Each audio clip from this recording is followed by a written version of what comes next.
서울 양천구의 한 식당. 지난해 김치찌개 1인분 가격을 1,000원 올렸습니다. 주인은 재료비와 인건비가 계속 치솟아 더 이상 감당하기 어렵다고 토로합니다. 10,000원은 받아야 되는데 저희는 이제 인건비 안 나가고 남편하고 같이 하니까 예전에는 재료가 싸면서도 좋았는데 요즘에는 비싸면서도 안 좋고. 소비자원 조사 결과 서울 지역 김치찌개 백반 1인분 가격이 지난해 12월 기준 처음으로 8,000원이 됐습니다. 1년 전보다 500원이 올랐습니다. 식당의 삼겹살 1인분 가격은 2만 원을 곧 넘어설 기세고 김밥도 3,300원이 넘었습니다.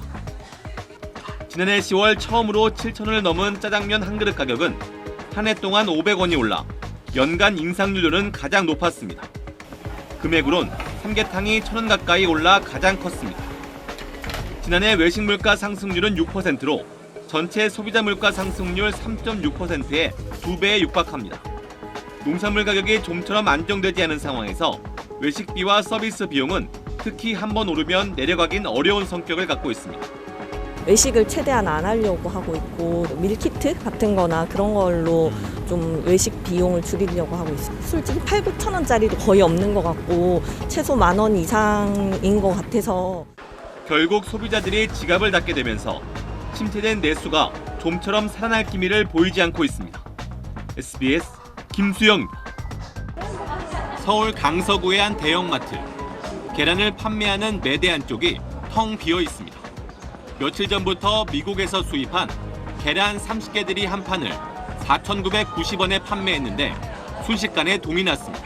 요즘 물가 다 올라가지고 계란 또 많이 먹어가지고 조금 계란 좀 또 싼 거 좀 먹지 뭐 이러고 이제 와봤거든요. 그걸 사러 나왔는데 없어가지고. 국내산보다 30% 저렴하게 내놓으니 전국적으로 준비한 9,000판이 모두 팔렸습니다. 최근 국산 식자재를 싸게 대량으로 확보하기 어려워지자 유통업계는 저렴한 수입산 농수산물에 눈을 돌리고 있습니다. 한 이커머스에선 미국 정부에서 인증한 미국산 등심을 40% 할인에 판매하고 다른 대형마트에선 캐나다산 삼겹살, 베트남산 새우 등을 국내산보다 최대 30% 가까이 저렴하게 팔고 있습니다. 국내산의 절반 가격 수준에 불과한 수입산 냉동닭 도입 물량은 이미 지난해 11월까지 20만 톤이 넘어 사상 최대치를 기록했습니다. 고물가가 장기화되며 소비자들의 수입산에 대한 거부감이 많이 사라진 것도 한 배경입니다. 가격적인 건 많이 좀 봐요. 계란이 비싼 거는 비싸고 싼 거 싸더라고요. 괜찮은 것 같은데요? 저는 있었으면 샀어요. 성수기인 설을 앞두고 물가 잡기에 고심 중인 정부는 기상악화로 가격이 오른 대파 관세를 낮춰 3,000톤을 들여오기로 했습니다. 또 조류 인플루엔자 발생까지 겹친 계란은 112만 개를 수입하고 추가로 물량을 확대할 계획이라고 밝혔습니다. SBS 김수영입니다. 식당에서 공깃밥 한 그릇에 얼마일까요? 최근 외식 물가가 오르면서 보통 1,000원이라고 생각하셨겠지만 이제 그 공깃밥 가격 뛰고 있다는 기사입니다. 서울 광화문과 여의도 등 직장인들이 많이 찾는 식당가를 중심으로 이제 많은 곳이 공깃밥 한 그릇 가격을 2,000원으로 올렸습니다. 배달 앱에서도 추가 공깃밥을 2,000원으로 올린 식당이 많았고요. 강남구 등 물가가 비싼 곳에서는 한 그릇에 3,000원짜리 공깃밥까지 나왔습니다. 식당 주인들은 식자재 값과 인건비가 올라 어쩔 수 없다는 입장입니다. 실제로 쌀 20kg 소매 가격은 1년 전보다 22.5%가 올랐습니다. 식당들의 공깃밥 가격 인상은 계속될 걸로 보이는데요. 자영업자들이 많이 찾는 온라인 커뮤니티에는 쌀값이 올라 공깃밥 가격 1,000원을 도저히 유지할 수 없다는 호소가 이어지고 있습니다. 최근 무서울 정도로 물가가 크게 오르면서 이 젊은 층들도 허리끈을 졸라매고 있습니다. SNS에선 현금 챌린지가 인기라고 하는데요. 이 무계획적으로 카드를 쓰는 대신 일주일 쓸 돈을 미리 현금으로 준비해서 그 안에서만 알뜰하게 소비하자는 취지입니다. 한 SNS에 올라온 현금 챌린지 관련 게시글은 모두 25,000개가 넘었습니다. 일주일 예산을 미리 책정해 수첩에 돈을 넣어두고 무언가 사야 할 땐 카드 대신 무조건 수첩에서 돈을 꺼내 쓰는 방식으로 챌린지에 참여합니다. 정산을 하며 현금이 남았을 경우 저축 수첩에 따로 모아 저축합니다. 이런 정산 내용을 영상으로 남기며 서로 팁을 공유하고 응원도 합니다.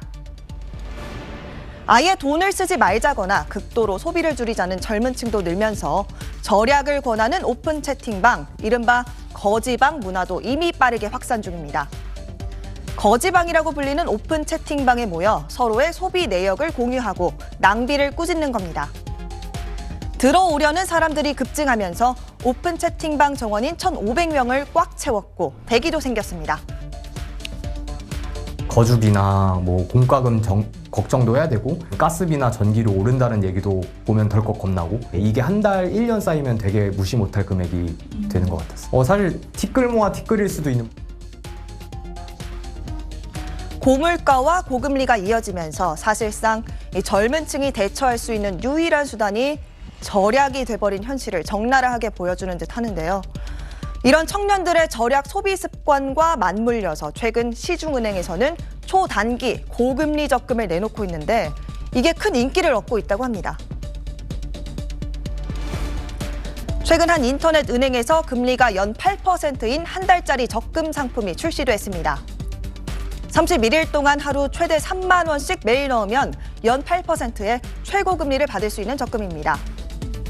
이 한 달 적금은 출시한 지 11일 만에 100만 좌 넘게 개설될 정도로 큰 인기를 얻고 있습니다. 특히 젊은 층에서 인기가 많은데 가입자 중 절반 이상이 2030 세대였습니다.